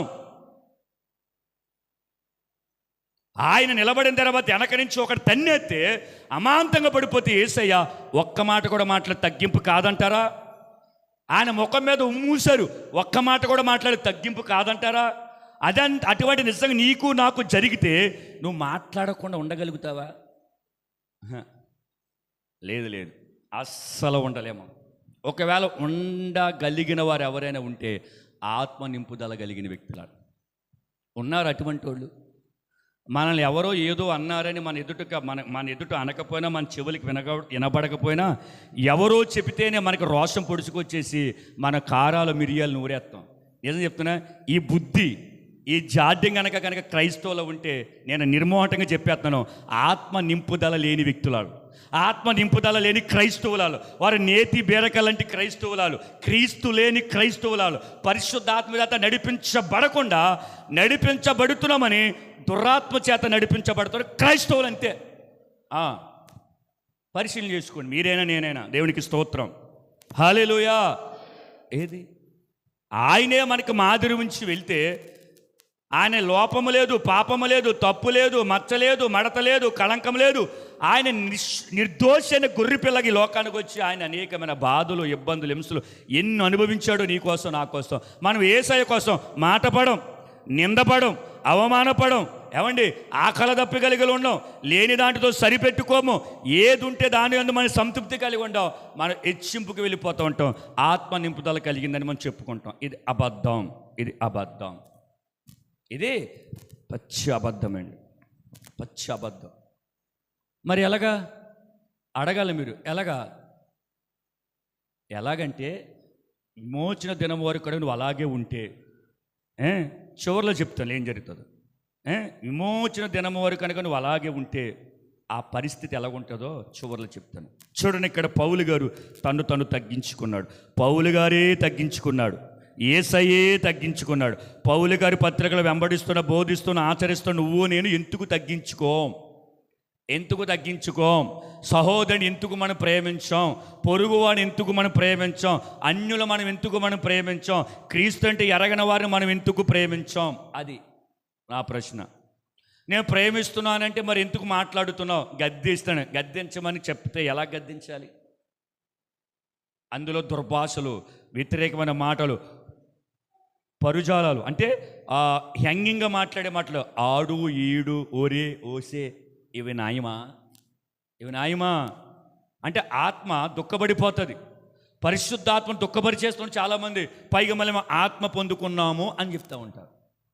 అది కరెక్ట్ కాదండి. పరిశుద్ధతలో ఎదగాలనుకున్న వ్యక్తి ప్రతిరోజు తన్ను తాను తగ్గించుకోవాలి.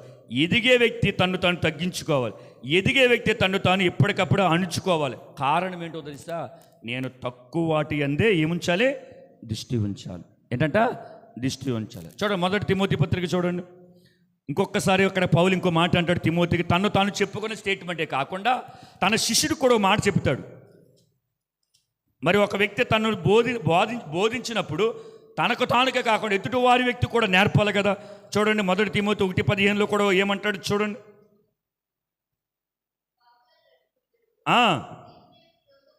వచ్చెను వాక్యము నమ్మదగినదియు పూర్ణ అంగీకారముగు యోగ్యమనే ఉన్నది. చూడండి, అట్టి వారిలో నేను ప్రధానుడును, ప్రధాన పాపినైన నాయందు కనపరిచినట్లు నేను కనికరింపబడితేనే కింద ఉంటుంది. చూడండి, నేను ప్రధానుడును అన్నాడా లేదా? వారిలో ఒకడిని కాదు, పాపుల్లో నేను ప్రధానుడు అని అనగా ముఖ్యమైన వాడు. అవునా కదా? అంటే మంచి విషయాలకు కనపరుచుకోవడానికి ఇష్టపడతారు చాలామంది. పౌలు గారు ఏమంటున్నాడు? తన శిష్యుడి దగ్గర పాపులలో ప్రధానుడు నేను అని, అత్యల్పుడు నేను, ఎందుకు పనికిరాని వాడు నేను అని తన్ను తాను తగ్గించుకుంటూ పరిచయం చేసుకుంటున్నాడు. అంటే పరిచయం ఎలాగొని చెప్పనా? తను తగ్గింపు కలిగిన వాడిగా ఉంటాడు. కానీ మన పరిచయం ఎలాగొంటే చెప్పనా? ఈ కుర్రోడు అబ్బో బాగా చెప్తాడండి వాక్యం, గంటల ప్రార్థన చేస్తాడండి. ఎప్పుడైనా సరే ఈ పరిచయాలు కనుక మీకు ఎదురవుతూ ఉంటే, ఈ పరిచయాలు కనుక మీకు వినపడతా ఉంటే, నా మాటగా సుమా వాక్యం చెబుతుంది, తన్ను తాను హెచ్చించుకున్నవాడు ఎప్పటికైనా సరే తగ్గించబడతాడు. తన్ను తగ్గించుకున్నవాడు హెచ్చింపబడతాడు. దేవునికి స్తోత్రం. కొంతమంది కావాలని తగ్గించుకుంటారు, ఇదొక జబ్బు. కావాలని తగ్గించుకుంటారు. అర్థమైందా? ఎలా తెలిసి అది కూడా చెప్తానండి. ఇప్పుడు నేను ఉన్నాను, రమేష్ ఉన్నాడు, ఈడు నేను తెగదబ్బడేసుకుంటాం. ఆడంటే నాకు పడదో, ఆడంటే నేనంటే ఆడికి పడదో. ఎవరి దగ్గర నుంచి చెప్పాలంటే ఈడి గురించి చెడ్డగా చెప్తాను, ఆడు నా గురించి చెడ్డగా చెప్తాడు. ఇక్కడితో అయిపోయింది. ఓకేనా? ఈసారి ఇప్పుడు చూడండి, ఆడు నేను ఒకే స్టేజ్ మీదకి వాక్యం పంచుకోవడానికి వెళ్ళామనుకో, ఇప్పుడు నేను కపగబలు వేసిపోయి బ్రదర్ ప్రైస్ లాడ్, ఇది ఎంతవరకు న్యాయం చెప్పాలి? అక్కడితో అయిపోయిందా? ఆ తర్వాత మైక్ తీసుకున్న తర్వాత మరి రమేష్ దేవుని చేత బాగా వాడబడుతున్నా, మరి ఇదేంటి అంటే అంటే నాకంటే బాగా వాడబడతాడు, నాకంటే అంటే నీకు క్రియలలో లేనిది మాటలు అనేక మంది కనపరచడానికి అనేకులు ఎదుట అరే తగ్గించుకునే వ్యాసం ఇది తగ్గించుకున్నట్టు నటన. కానీ లోపల నీకేముందో అంటే నీకును పరిశుద్ధాత్మనికి తెలుసు. అర్థమైందా నా మాట? అర్థమైందా? అంటే వారికి వారు తగ్గించుకుంటారు, పైకి చూపిస్తారు. అది ఎంత మాత్రం కూడా నిరూపణకు రాదు, పరీక్షలో నిలబడదు. ఏ తగ్గింపు తెలుసా? పౌలు గారు ఆయన ఎంత వాక్చాతుర్యం కలిగిన వాడో. అర్థమైందా? ఆయన ప్రసంగాలు, ఆయన చేసిన పరిచర్య, మిషనరీ యాత్ర, అయ్యో అగ్రియపరాజు దగ్గర కానీ, పరిశీల దగ్గర కానీ, సద్దుకల దగ్గర కూడా కర్రాకంటిగా ముక్కుసుటుగా మాట్లాడే ఈ పౌలు తన తిమోతి శిష్యుడి దగ్గర ఏమంటాడప్పుడా? అట్టివాడులో నేను ప్రధానుడినయ్యా, అట్టివాడిలో నేను ప్రధానుడు. అంటే తను తగ్గించుకుంటున్నాడు. ఎందుకు తగ్గించుకుంటున్నాడు? ఆత్మచేత నింపబడిన వ్యక్తి పౌలు, పరిశుద్ధాత్మ చేత తాకబడిన వ్యక్తి పౌలు, పరిశుద్ధాత్మ చేత నడిపించబడిన వ్యక్తి పౌలు, పరిశుద్ధాత్మ చేత చిరఛేదనము చేయబడిన వ్యక్తి పౌలు.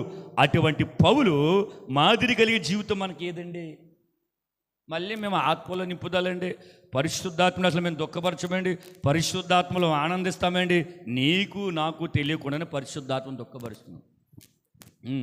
అందుకే ఒక వ్యక్తి కనుక ఆత్మచేత ముద్రించబడితే ఏంటి? రెండోది ఏంటి? తన్ను తాను తగ్గించుకుంటాడు. చూడండి మూడోది, 2 కొరింథీయుల పత్రిక చూడ.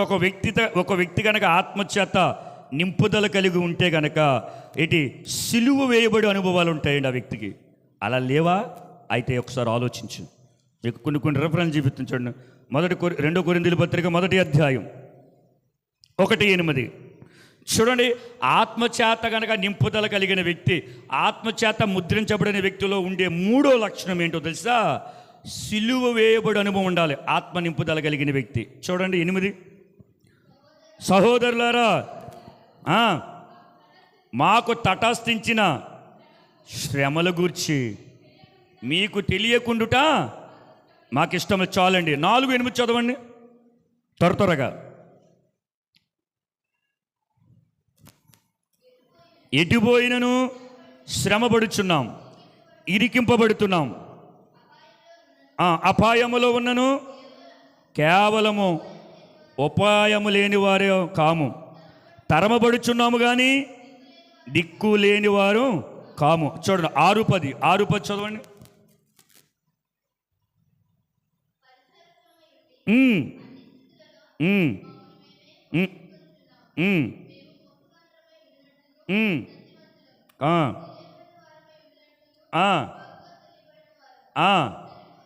చనిపోచున్న వారమైనట్లుండి ఇదిగో బ్రతుకుచున్నాము. చూడండి న్యాయంకి చూడండి. నేను చదివించిన ఈ రెఫరెన్స్ అన్నిటిలో దేనికి గుర్తున్నాయి? సంతోషానిక శ్రమక? అంటే పౌలు గారి జీవితంలో అనేక మారులు కాదు, బ్రతికినంతకాలం కూడా సిలువ వేయబడిన అనుభవాలే. ప్రతిరోజు సువార్త పరిచర్యకి వెళ్తే సిలువ వేయబడి అనుభవాలే పౌలు గారికి ఎదురై. సులువుగా సువార్త ప్రకటిస్తాం కానీ అక్కడికి ఎక్కడో సువార్త ప్రకటిస్తాకి వెళ్తే గ్లాసు మంచిలు ఇచ్చి కానుకిచ్చి మన వెనక పంపుతారు. కానీ ఆ రోజుల్లో ఆ పరిస్థితులు లేవు. అందుకే ఒక వ్యక్తి కనుక ఆత్మ నింపుదల కలిగిన వ్యక్తి కనుక దేవుడి కొరకు నిలబడితే కనుక ఆ వ్యక్తికి అడుగడుగున శ్రమలే, అడుగడుగున ఆటంకాలే, అడుగడుగున ఇబ్బందులే, మరణం వెంటాడుతుంది, వ్యాధి వెంటాడుతుంది. ఏమండి, కపట సహోదరులు ఉంటారు, భయానకరమైన ముష్కరులు ఉంటారు, క్రూరులు ఉంటారు, మ్రోమ కంటే భయంకరమైన వ్యక్తులు ఉంటారు. కారణం ఏంటంటే నువ్వు ఆత్మ నింపుదల కలిగిన వ్యక్తిగా ఉన్నావు కాబట్టి, ఆత్మకు విరోధమైన దురాత్మలు పనిచేస్తాయి కాబట్టి అవే నీ మీద యుద్ధం ప్రకటిస్తాయి. అర్థమైనయా నా మాటలు? అర్థమైనయా? అంటే ఒక వ్యక్తి ఆత్మచేత ముద్రించబడితే ఆ వ్యక్తికి ప్రతిరోజు సిలువ వేయబడి అనుభవాలు ఉంటాయి. క్రైస్తవుడు నింద భరించడానికి, అవమానం భరించడానికి, కరువు అనుభవించడానికి, లేమును అనుభవించడానికి, వస్త్రహీనత అనుభవించడానికి ఎప్పుడు సిద్ధంగా ఉండాలి. కేవలం క్రీస్తునందు మాత్రమే. దేవునికి స్తోత్రం. క్రీస్తు సువార్త ప్రకటించే విషయములో మాత్రమే, క్రీస్తును అనేకులకు కనపరిచే విషయములో మాత్రమే, సువార్తను అనేక చోట్ల వెదజల్లే విషయంలో మాత్రమే. ఇదిగో ఇటువంటి పరిస్థితులు ఎన్ని ఎదురైనా సరే ఆత్మ నింపుదల కలిగిన క్రైస్తవుడు ఎప్పుడు మౌనంగా వెళ్ళిపోతూ ఉంటాడండి. దేవునికి స్తోత్రం. పౌలు గారు ఎక్కడని తిరగబడినట్లుందా? పౌలు గారు ఎక్కడని తిరగబడినట్లుందా? చెప్పాలి. లేదు. ఎందుకో తెలుసా? తను ఎప్పటికప్పుడే తనను నిందిస్తూ, దూషిస్తూ, వ్యతిరేకిస్తూ, కొడుతున్న వారి పట్ల ప్రేమ కలిగి ఉండటానికి ప్రయాసపడ్డాడు ఇప్పటికప్పుడే. అది కూడా మనకి చెప్పాడు, ప్రేమ కలిగి ఉండటకు ప్రయాసపడండి. పెద్ద చదువు చదవాలంటే ప్రయాసపడాలి, ఇల్లు కట్టాలంటే ప్రయాసపడాలి. ఏంటి, ఒక కట్టడం కట్టాలన్నా, ఒక వ్యవస్థను స్థాపించాలన్నా, కుటుంబాన్ని పోషించాలన్నా, ఏంటి బాంధవ్యాలు కాపాడుకోవాలన్నా శత విధాలు ప్రయాసపడాలి. కానీ నువ్వు వాటి కొరకు పడినా పడకపోయినా కానీ పౌలు అంటున్నాడు, ప్రేమ కలుగుటకు ప్రయాసపడ్డానుకో అన్నీ సెట్ అయిపోతాయి. దేవునికి స్తోత్రం. పౌలు గారు ఆ మాట ప్రేమ కలిగి ఉండడానికి ఏముంది? మా పిల్ల మీద చూపిస్తున్నాను, మా అమ్మ మీద చూపిస్తాను, మా భార్య మీద చూపిస్తాను, భర్త మీద చూపిస్తాను అని అంటే నువ్వు మంచిదే.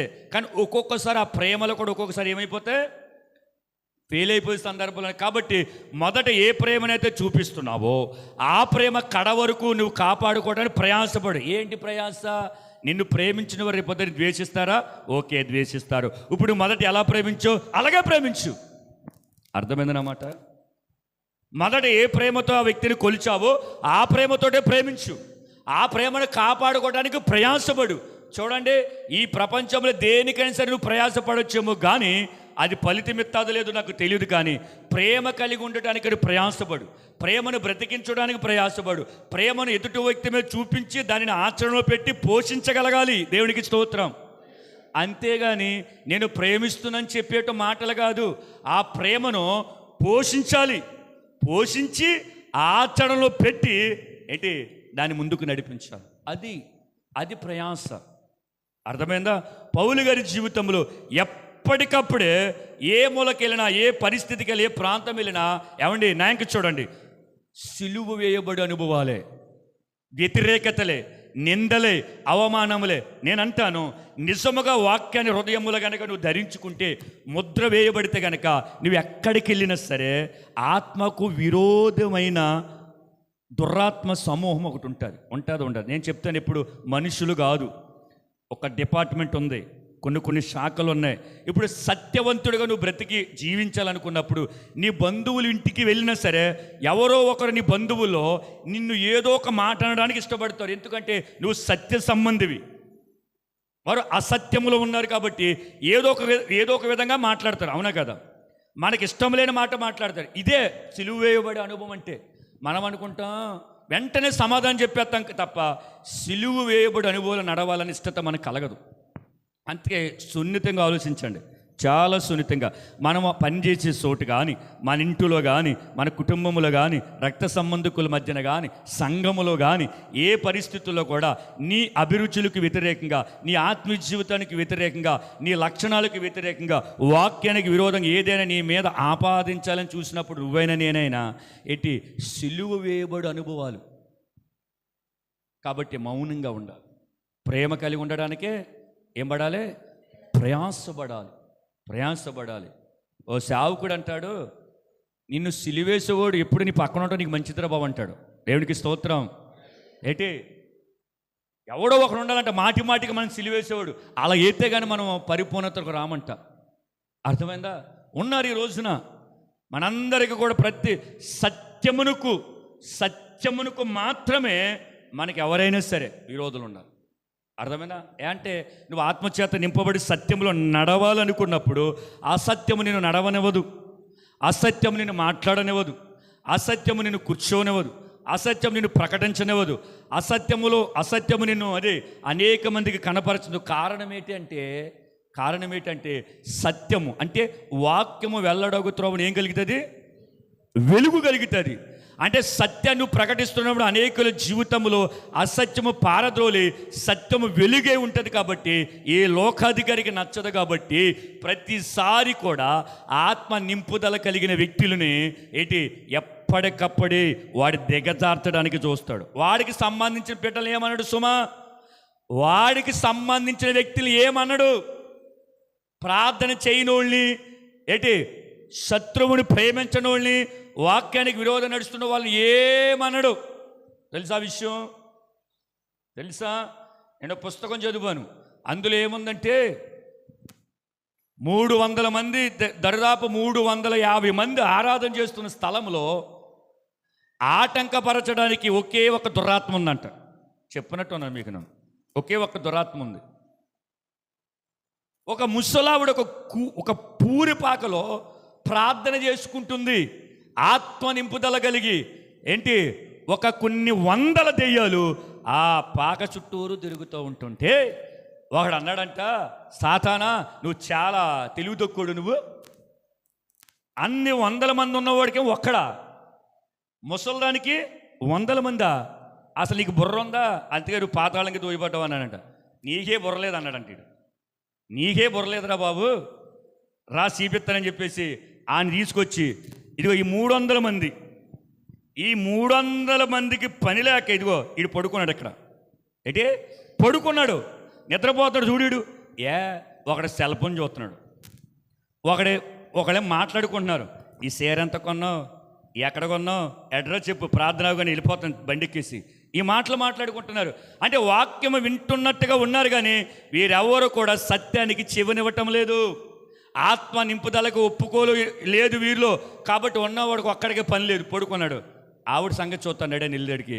ఆవిడ ఆత్మలో ప్రార్థన చేస్తూ ఉంటుంటే, పరిశుద్ధ ఆత్మదేవుడు ఆవిడ కమ్ముకుని ఉంటుంటే, ఆవిడ ఆటంకపరచడానికి, ఆవిడ అభ్యంతరపరచడానికి, ఆమె ప్రార్థన జీవితాన్ని గలిబిలి చేయడానికి ఒక్కడంటే ఒక్కడు ఎంటరావలేకపోతున్నాడు.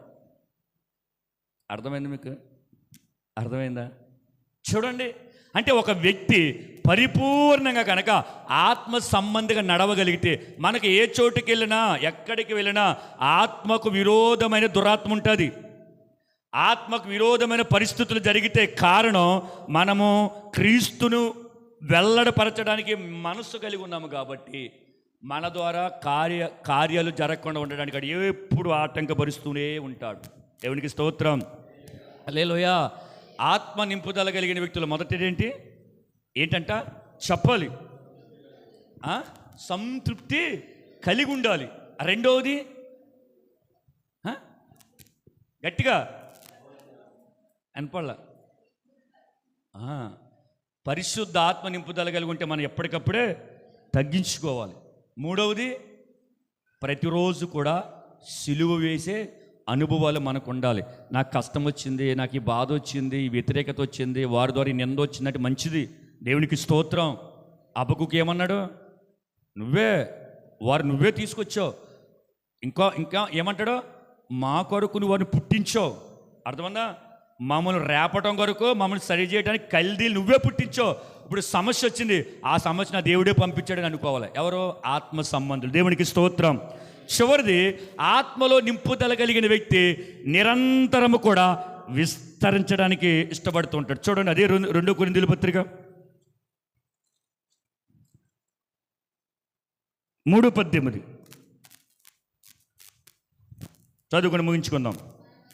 మనందరమును ముసుగులేని ముఖముతో ప్రభు యొక్క మహిమను అద్దము వలె చేయుచు మహిమ నుండి అధిక మహిమ పొందుచు ప్రభువు ఆత్మచేత ఆ పోలికగానే మార్చబడుచున్నాం. దేవునికి స్తోత్రం. చూడండి, ఆత్మ నింపుదల కలిగిన వ్యక్తి మహిమలో నుండి అధిక మహిమలోనికి, నీ ప్రార్థన జీవితంలో నుండి ఇంకా కొద్ది ప్రార్థన జీవితంలోనికి, నీ విశ్వాసముల నుండి ఇంకా కాస్త విశ్వాస జీవితంలోనికి, నీ పరిచర్యల నుండి ఇంకా బలమైన పరిచర్య చేసే విషయంలోనికి. చూడండి, నువ్వైనా నేనైనా ఏ పరిస్థితులతో ఉన్నామో ఆ పరిస్థితులు ఇంకా ఇంకా ముందుకు వెళ్ళడానికి ఇష్టపడతా ఉంటాడంటే ఎవరు? ఆత్మ నింపుదల కలిగిన వ్యక్తి. నేను ఇంతే, నేను ఇక్కడే, నేను ఇలాగే ఉంటాను, ఎన్ని సంవత్సరాల సరే వాక్యం వింటానే ఉంటాను. అప్పుడు పౌలు అన్నాడు, మీరు ఎటువంటివో తెలుసా? మూలపాఠాల్లో ఉన్నారు, మీరు ఇంకా పాలు తాగే వయస్సులో ఉన్నారు. కాలమును బట్టి చూడగా మీరు బోధకులై ఉండాలి. అర్థమైందా? మీరు బోధకులై ఉండాలి. నేను పాస్టర్ గారు సాక్ష్యం చెప్తే విన్నాను. వాళ్ళ చర్చిలోనంట 40 సంవత్సరాలు దాటిన వాళ్ళు ఉండరంట. తెలుసా? విన్నారా మీరు? 40 సంవత్సరాలు దాటిన ఉండరా అంటే వాళ్ళు బయటికి గింటేస్తారండి, ఎక్కడ దిక్కి సేవ చేసుకోమని. 40 సంవత్సరాలు ఉంటా, నువ్వు ఏమంటా వెనకాలకి వద్ద అవకాశం చోటు. ఇప్పుడు ఇక్కడ ఉన్నారు, ఇది ఒక 50 మంది ఉన్నారు అనుకుందాం. 40 సంవత్సరాలు బట్టి మీరే ఉంటే కొత్తగా వచ్చిన విశ్వాసం బయట కూర్చుంటుందా? నువ్వు ఖాళీ చేస్తే ప్లేస్ వచ్చి ఆవిడ కూర్చుంటుంది. దేవునికి స్తోత్రం. హల్లెలూయా. ఇక ఎన్ని సంవత్సరాలు చూసినా, ఎంత కాలం చూసినా, కాలాన్ని బట్టి లెక్క కడితే రమేష్ వచ్చాడు 20 సంవత్సరాలైంది, కాలాన్ని లెక్క కట్టాడు. అరే 20 సంవత్సరాలు అయిందా? చూస్తే ఏంటి, మూలపాఠాల్లోనే ఉన్నాడు, ఇంకా పాలు తాగే వయసులో ఉన్నాడు. నా మాట కాదు, పౌలు అంటాడు, కాలమును బట్టి చూడక మీరు బోధకులే ఉండాలి, కానీ మీరు బలమైన ఆహారం కాదు, ఇక పాలు తాగే వయసులో ఉన్నారు. అంటే నీ ఉన్న స్థితిలో ఇంకా ఇంకా ఇంకా ఇంకా దేవుడి కొరకు ఎదగాలనే విషయంలో నువ్వు నీరసించిపోయావు. కారణం, నువ్వు ఆత్మలో వర్ధిల్లలేకపోవటం వల్ల ఈ పరిస్థితి తీసుకొచ్చింది. అర్థమైందా? 3 యోహాను పత్రికలో కూడా మాట ఉంటుంది, ఒకే అధ్యాయం ఉంటుంది, 2లో అనుకుంటా, ప్రియుడా. అది చదవండి ఒకసారి, ముగించుకుందాం. అంటే ఒక క్రైస్తవుడు గనక ఆత్మచేత నింపబడి తన జీవితంలో ఉన్నతమైన విషయములు ప్రతిరోజు విస్తరించాలి, లెక్కకు విస్తరించాలి, ఎదగాలి, అభివృద్ధి పొందాలి అనేవారు ఏంటి, ఎప్పటికప్పుడు తన ప్రార్థన జీవితాన్ని, ఆత్మీయ జీవితాన్ని, పరిచర్యని ఏంటి అన్ని విషయంలో కూడా ప్రతిరోజు కూడా పెంపొందించుకుంటూ ఉంటాడు. చూడండి అక్కడ ఏమంటుంది 2లో, చూడండి, ప్రియుడా నీ ఆత్మ వర్ధిల్లుచున్న ప్రకారము నువ్వు అన్ని విషయములోనా కొన్ని విషయములోనా?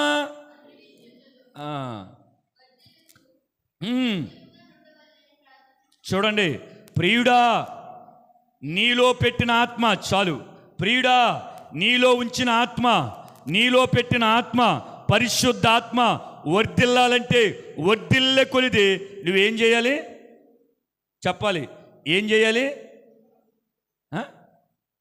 చూడండి, ఏం చేయాలి?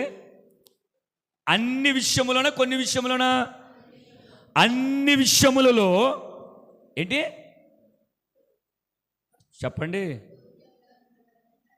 అన్ని విషయం అంటే ప్రార్థన జీవితంలో, వాక్య పరిచర్యలో, సేవా పరిచర్యలో, అన్ని విషయములలో కూడా ఒక వ్యక్తి రోజు రోజుకి ఒక ఉన్నతమైన స్థితికి వెళ్తుండే కారణం ఏంటి తెలుసా? ఆ వ్యక్తి ఆత్మలో వర్ధిల్లుతున్నాడు అని అర్థం. ఏంటంట? ఆత్మలో వర్ధిల్లుతున్నాడు అన్నమాట. ఇంకా ఇదే స్థితి. ఇప్పుడు చాలామందిని అడిగామనుకో, ప్రార్థన ఫస్ట్లో ఒక అరగంట, తర్వాత పావు గంట, తర్వాత 10 నిమిషాలు, తర్వాత ఏమీ లేదు, అంత సున్నా. ఏంటి? వర్ధిల్లుతున్నట్ట.